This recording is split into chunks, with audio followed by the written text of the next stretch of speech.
முக்கிய செய்தி. பாகிஸ்தானுடனான தாக்குதல் நிறுத்த அறிவிப்புக்கு பின் பிரதமர் நரேந்திர மோடி ஆலோசனை மேற்கொண்டிருக்கிறார்.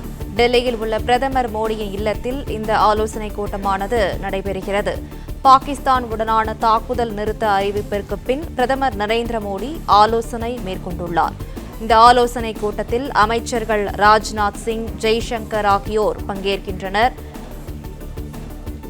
கூடுதல் விவரங்களை செய்தியாளர் ராஜகுமரன் வழங்க கேட்கலாம். ராஜகுமரன், வணக்கம். இந்த ஆலோசனை கூட்டம் குறித்து மேலும் சொல்லுங்கள். பாகிஸ்தான் உடனான தாக்குதல் நிறுத்தப்பட்டிருக்கின்றது. இரண்டு பக்கமும் நடைபெற்ற பேச்சுவார்த்தைகள் அதற்கான அனுமதி கொடுக்கப்பட்டு தற்பொழுது பாகிஸ்தானுடன் தற்காலிகமாக அந்த மோதல் போக்கை கைவிடுவதாக இந்தியாவும் அறிவித்திருக்கின்றது.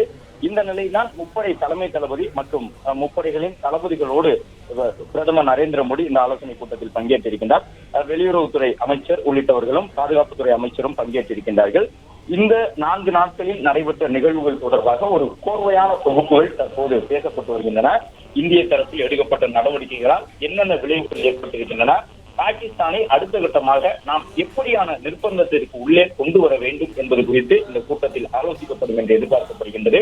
ஏனென்றால் இப்போதைய நிலைமையில் பாகிஸ்தான் இந்தியா சொல்வதை கேட்டுதான் ஆக வேண்டும்.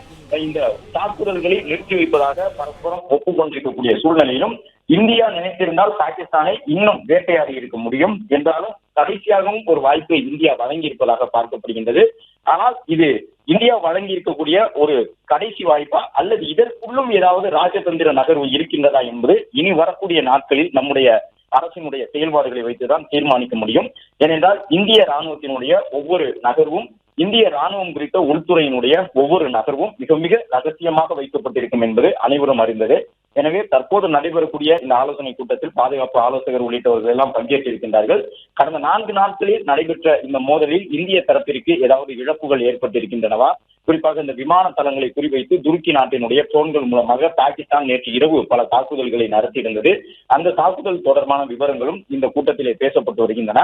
பாகிஸ்தானுக்கு எப்படியான இழப்புகளை ஏற்படுத்தி இருக்கின்றோம், பயங்கரவாதிகள் மீது நடத்தப்பட்ட தாக்குதலில் உயிரிழந்தவர்களுடைய எண்ணிக்கை என்ன, அந்த டாப் 5 பயங்கரவாதிகள் பற்றிய விவரங்கள் எல்லாம் இன்று வெளியாகி இருந்தன. முக்கியமான பயங்கரவாதிகள்.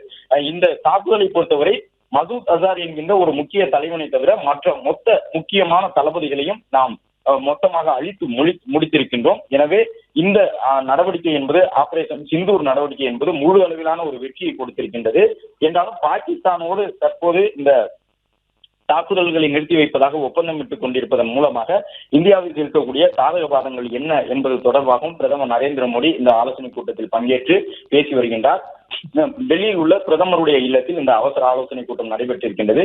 முப்படை தளபதிகள் மட்டுமல்லாமல் பல்வேறு முக்கிய நபர்கள், வெளியுறவுத்துறை சார்ந்த, உள்துறை சார்ந்த, பாதுகாப்புத்துறையினுடைய அமைச்சகத்தினுடைய அதிகாரிகளும் இதில் பங்கேற்றிருக்கின்றார்கள். பிரதமர் நரேந்திர மோடி இந்த ஆலோசனை கூட்டத்தின் நிறைவில் ஒரு சில அறிவுறுத்தல்களை வழங்க இருக்கின்றார். ஏனென்றால் 2 விதமான கருத்துகள் இருக்கின்றன. ஒன்று, பாகிஸ்தான் நாடு பலகீனமாக இருக்கக்கூடிய சூழ்நிலையில் இந்தியா அதை பயன்படுத்தி கொண்டிருக்கலாமே என்ற ஒரு கருத்து முன்வைக்கப்படுகின்றது. ஆனால் போர் என்பது நமக்கு அவசியமா அல்லது தீர்வு என்பது நமக்கு அவசியமாக இருக்குமா என்பது பற்றி யோசிக்கும் பொழுது ஒரு நிரந்தர தீர்வு கிடைப்பது மட்டுமே நமக்கு அவசியமான ஒன்றாகப்படும். எனவே ஒரு எளிதாக எந்த முடிவையும் இந்திய தரப்பில் எடுத்திருக்க மாட்டார்கள். இந்த ஆலோசனைக்கு பிறகுதான் இந்த தாக்குதல்களை நிறுத்தி வைப்பதற்கான ஒரு முடிவினை இந்திய தரப்பில் எடுத்திருப்பார்கள். அதன் மூலமாக நமக்கு கிடைக்கக்கூடிய சாதகமான அம்சங்கள் என்ன என்பதையும் கவனத்தில் எடுத்துக்கொள்ள வேண்டும். பாகிஸ்தான் இனிமேலும் பயங்கரவாதத்தை ஆதரிக்குமா என்பது ஒரு கேள்விக்குறிதான். ஏனென்றால் இதற்கு முன்பாக பாகிஸ்தானுக்கு எதிராக நாம் நடைபெற்ற அந்த தாக்குதல் எல்லாம் சர்ஜிக்கல் ஸ்ட்ரைக் என்ற முறையில் சம்பந்தப்பட்ட ஒரு இடத்திலே தாக்குதல் நடத்திவிட்டு அமைதியாக திரும்பி விடுவோம். ஆனால் இந்த முறை பயங்கரவாதிகளுடைய இலக்குகளை மொத்தமாக நாம் தாக்கி அழித்திருக்கின்றோம் பாகிஸ்தானுக்கு உள்ளாக சென்று. அதிலும் குறிப்பாக நம்முடைய ஏவுகணைகளே போதுமானதாக இருந்தன. ரஃபேல் உள்ளிட்ட விமானங்கள் எல்லாம் பாகிஸ்தானினுடைய வான்வெளிக்குள்ளே செல்லவில்லை.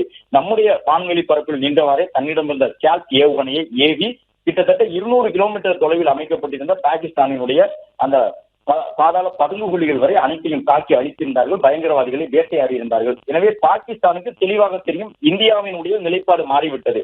இனிமேலும் இந்தியா கடந்த சில ஆண்டுகளாக இருந்ததை போன்று ஒரு சில தாக்குதலோடு முடித்துக் கொள்ள மாட்டார்கள். இந்தியாவை பகைத்துக் கொண்டோம் என்றால் உள்ளே ஊடுருவி வந்து விடுவார்கள் என்பது பாகிஸ்தானுக்கு தெளிவாக தெரியும். எனவே அது தொடர்பாக சில எச்சரிக்கையை செய்யக்கூடிய விதமாக, அது குறித்த புரிதலை பாகிஸ்தானுக்கு உருவாக்கக்கூடிய விதமாகத்தான் இன்றைய இந்த நகர்வுகள் அனைத்துமே அமைந்திருந்தன.